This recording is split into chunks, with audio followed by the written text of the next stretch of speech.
ठीक है।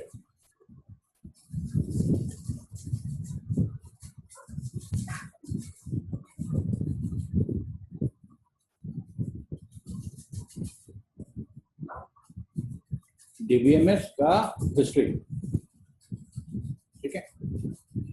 इन 1960 तो इसके पहले हम लोग फाइल मैनेजमेंट सिस्टम यूज करते थे। फाइल मैनेजमेंट सिस्टम मतलब जैसे एक फाइल बना के डेटा सेव करोगे, ठीक। लेकिन 1960 में the first general purpose DBMS was designed by Charles Fishman, जो कि जीई में काम करते थे, which was later called the IDS integrated data storage, ठीक है। तो ये 1960 में बन गया था जनरल पर्पस डीबीएमएस। उससे पहले रिसर्च हो ही रहा था, रिसर्च करने के बाद जनरल पर्पस डीबीएमएस बनकर तैयार हुआ था 1960 में। इस आईडीएस, पहले आईडीएस बना था, form ground work for introduction of network data model which was later standardised by कोडासेल।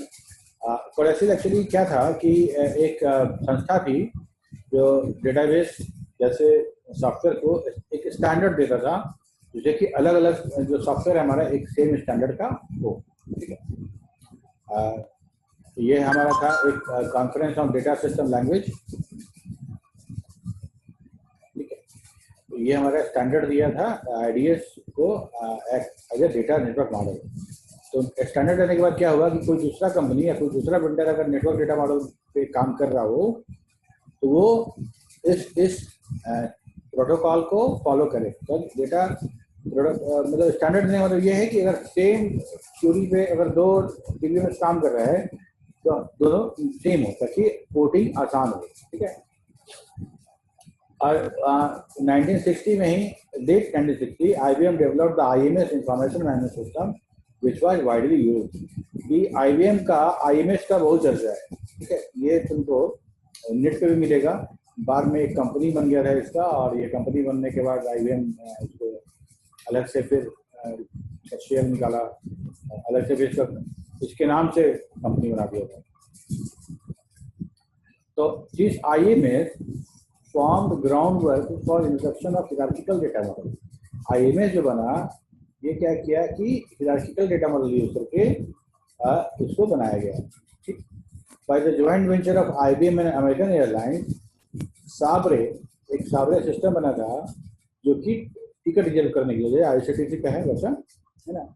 तो IBM और अमेरिकन एयरलाइन दोनों मिलकर एक सिस्टम बनाया था जो पीपल जो यूज करते थे वहां के उस समय टिकट खरीदने के लिए, टिकट बुक करने के लिए, ठीक।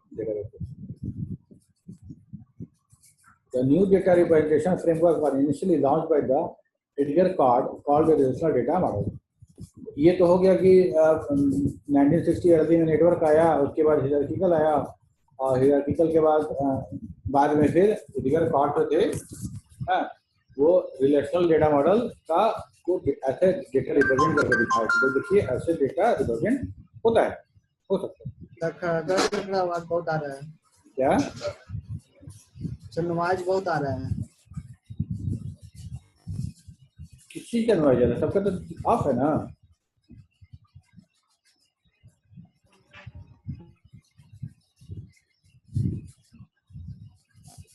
फैन जो चल रहा है ना सर, उसका नॉइज आ रहा है।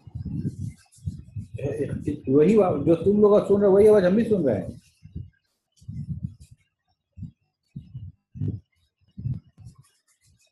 ठीक है, अच्छा उसको फैन बंद करवा दो।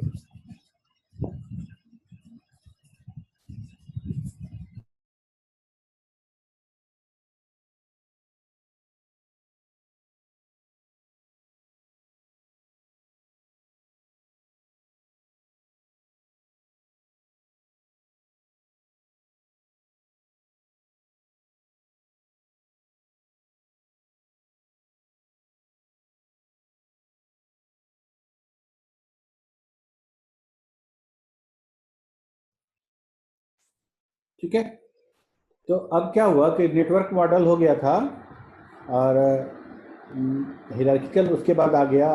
और तब क्या हुआ कि उस समय जो एडगर कार्ड थे वो रिसर्च करके मैथमेटिशियन थे, साइंटिस्ट थे, उन्होंने बताया कि हम डेटा को एज ए रिलेशन मॉडल भी हम डेटा दिखा सकते हैं, ठीक है। वो जब रिलेशनल मॉडल जब इंट्रोड्यूस किए एडगर कार्ड, तो वो बहुत अच्छा था और वो सबके समझ में आने वाला था कि एक टेबुलर फॉर्म में डेटा मिल रहा है एक साथ। ये अब ठीक है ना जी? यस सर, ठीक है। यस अब सर। आपको पसीना क्लियर हो है। रहा है? सही है सर। ठीक है।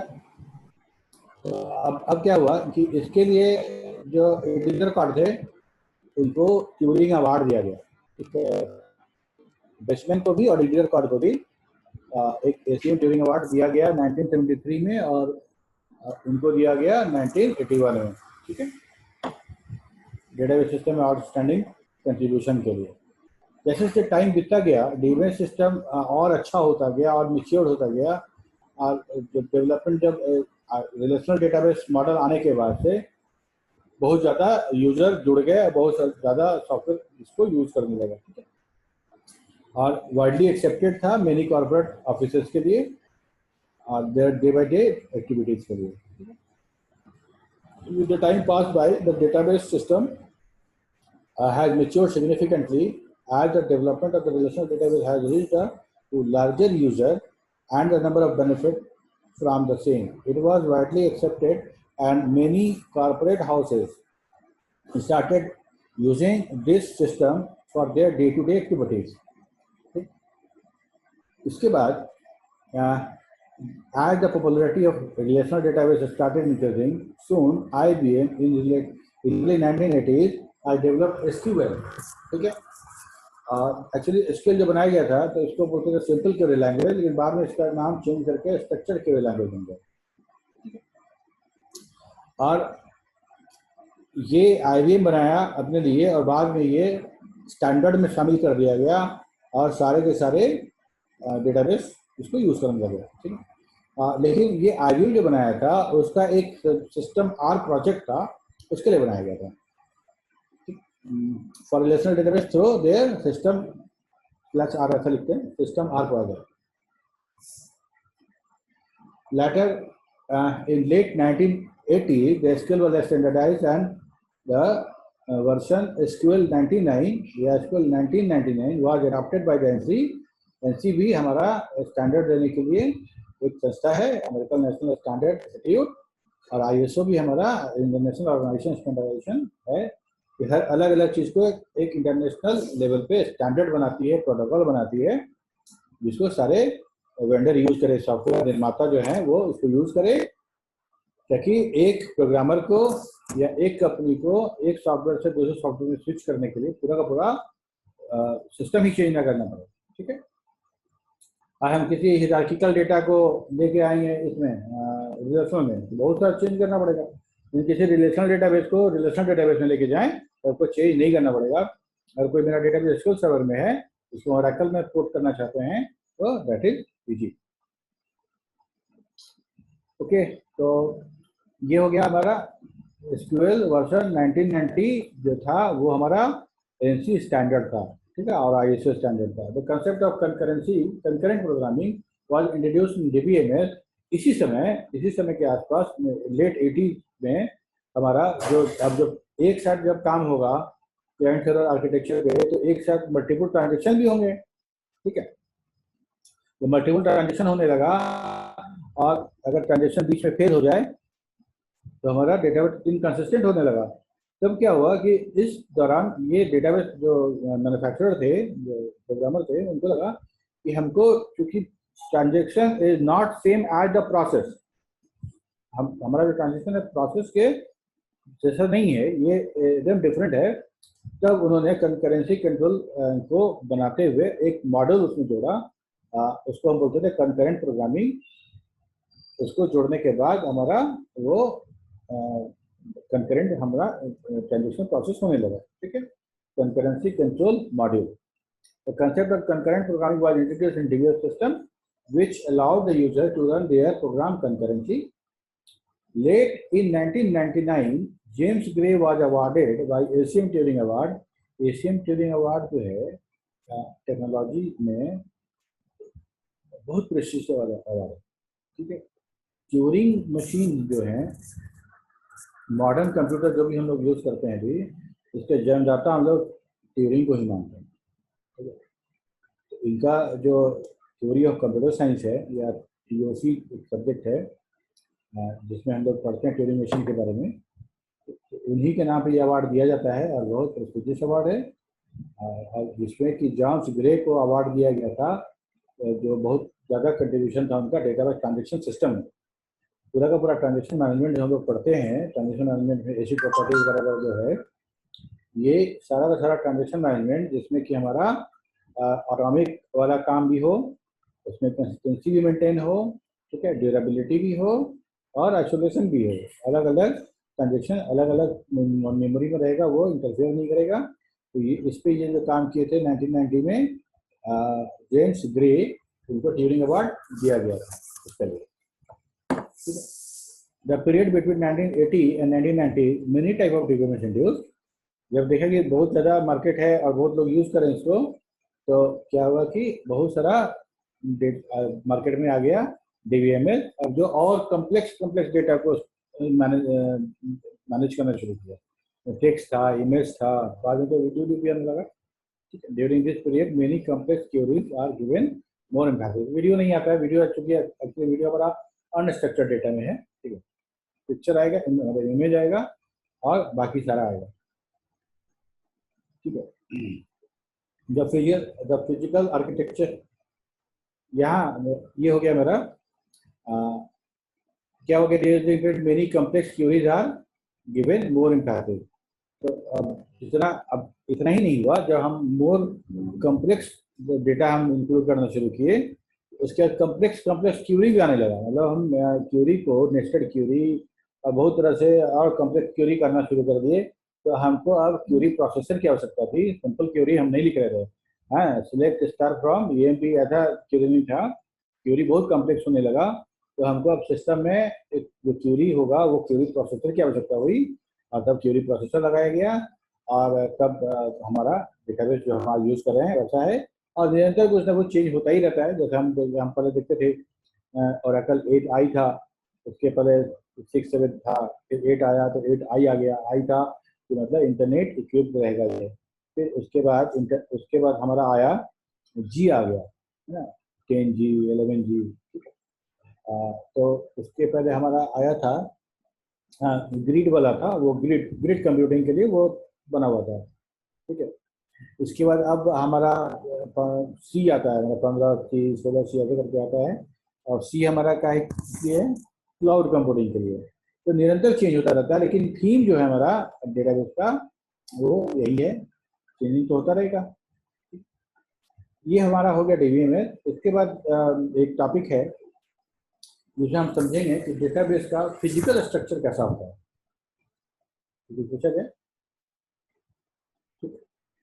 Physical structure. अभी तक हम लोग क्या देखे थे, लॉजिकल स्ट्रक्चर देखे थे, जिसमें हम 3 लेवल पे बात कर रहे थे। जहाँ पे हमारा DBA था, जो इंटरनल लेवल था, एक मीडियम लेवल था जिसे ग्लोबल व्यू बोल रहे थे, एक मेरा अपर लेवल था जहाँ पे हम लोग बोलते थे इंडिविजुअल होता है, ठीक है। वो था हमारा लॉजिकल लेवल, लॉजिकली हम ऐसे डेटा को यूज करते थे। फिजिकली डेटा कैसे होता है, मतलब अगर हम डेटाबेस को जो ऐसा जैसे बनाए रहते हैं सिलिंड्रिकल में, और उसके अंदर अगर हम देखें तो वो क्या दिखेगा, अगर देख पाए तो, ठीक है, कैसे डेटा मैनेज हो रहा है, कौन कौन सा कंपोनेंट है, ठीक है।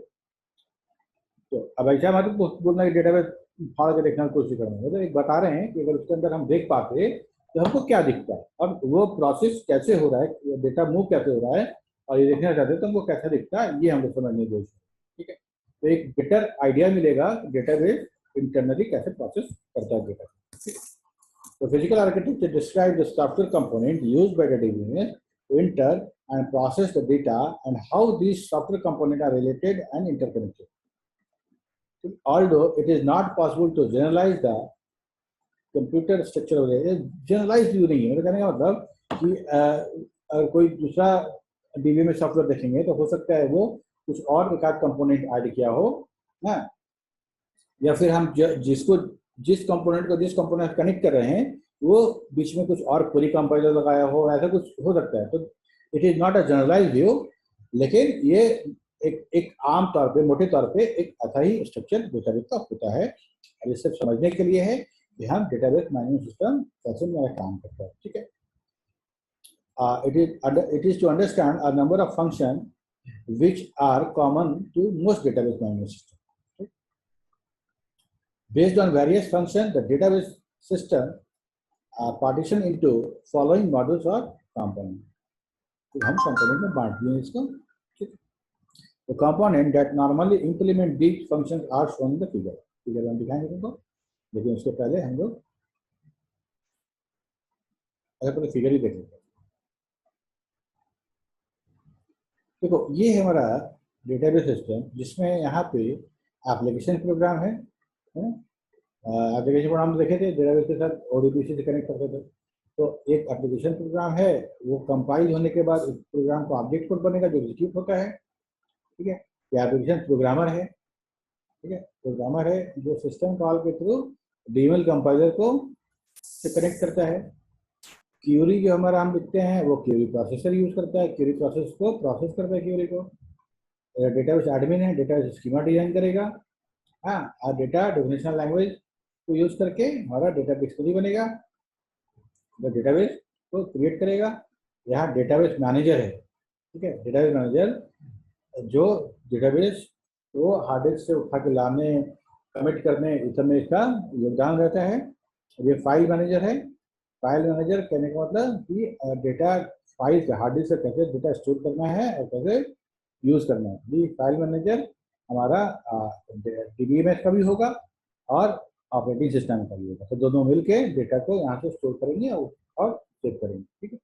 ये हमारा एक सिंपल आर्किटेक्चर है, हमारा इंटरनल फिजिकल आर्किटेक्चर। तो हम लोग आज हम लोग थोड़ा सा समझेंगे डीटीएल डीएमएल के बारे में, डेटाबेस मैनेजर के बारे में। सर बोल रहे थे पीछे में 2 स्लाइड बताइएगा, तो नेट ऑफ हो गया था, मतलब नहीं आवाज आ रहा है छूट गया था सर।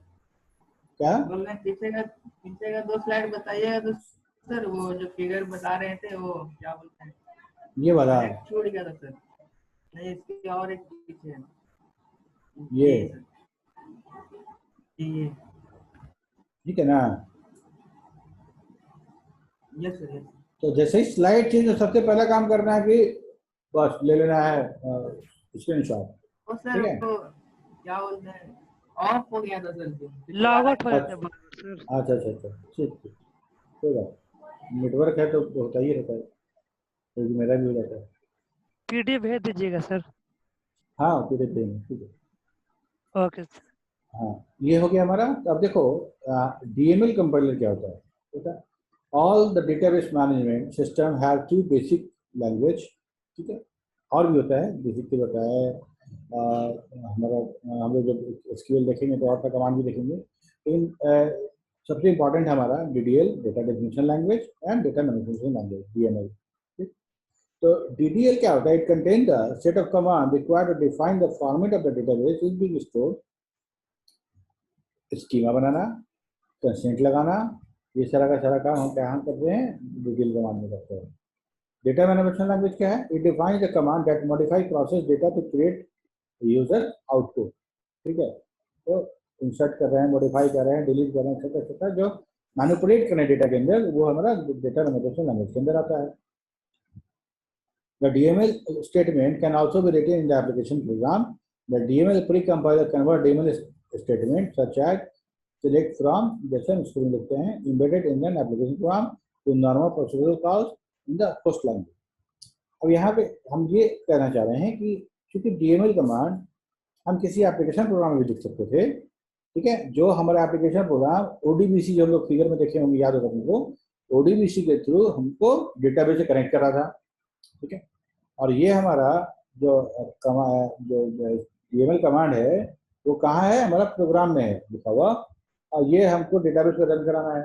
तो डेटाबेस पे जाके हम जब कमांड लिखते हैं कोई, तो कमांड कंपाइल होता है, कंपाइल मतलब जो कंपाइल होता है ट्रांसलेट होता है, लेकिन कंपाइलर ही बोलना ज़्यादा सुटेबल है। कंपाइल होता है, कंपाइल होने के बाद वो रन करता है, ठीक है। अब अगर हम किसी प्रोग्राम की बात करें, तो प्रोग्राम में अगर हम लिख दिए, प्रोग्राम को रन कराएंगे तो प्रोग्राम में ऑब्जेक्ट कोड बन जाएगा, और वो ऑब्जेक्ट कोड डीएमएल कंपाइलर को रन कराएगा। डीएमएल कंपाइलर उस ऑब्जेक्ट को, इसलिए हमको डीएमएल कंपाइलर की आवश्यकता पड़ती है, ठीक है। नहीं समझ में आया तो पूछना।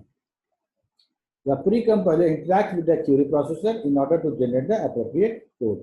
ठीक है, क्यूरी प्रोसेसर क्या करेगा, आप क्यूरी जो लिखे हैं वो सही है कि नहीं है, कहीं कॉमा तो नहीं छूटा हुआ है, कहीं ब्रैकेट तो नहीं छूटा हुआ है, कहीं कुछ मिस स्पेलिंग तो नहीं हुआ, ये सारा का सारा हमारा क्यूरी प्रोसेसर चेक करता है, और चेक करने के बाद एक फाइनल कंपाइल क्यूरी बनाता है जो रन करता है। ठीक है, उसके बाद हमारा है DDL compiler. The DDL compiler converts the data definition statement such as create table into the set of table containing metadata. अब होता क्या है कि हम एक मान लो सिमेज के नाम से एक डेटाबेस बना रहे हैं, सिमेज, ठीक है, उसके अंदर क्या होगा, एम्प्लॉय का टेबल होगा, स्टूडेंट का टेबल होगा, लाइब्रेरी का टेबल होगा, या मतलब बुक का होगा, अकाउंट का टेबल होगा, बहुत सारा टेबल होगा। तो जितना हम क्रिएट टेबल करेंगे, ठीक है, जितना क्रिएट टेबल करेंगे तो टेबल के बारे में सारा जानकारी, उसके क्या क्या फील्ड हैं, उसमें कौन कौन सा डेटा टाइप यूज हो रहा है, कौन कौन सा कंस्टेंट लगा हुआ है, कौन सा प्राइमरी की है, कौन सा कॉलम की, सारा कंस्टेंट टेबल, तो वो सारा का सारा डेटा है किसका, टेबल का। और टेबल में क्या है मेरा डेटा, तो हम लोग बोलते हैं कि that is data about the data, बोलते हैं इसको डेटा अबाउट डेटा को हम लोग ऐसे बोलते हैं मेटा डेटा।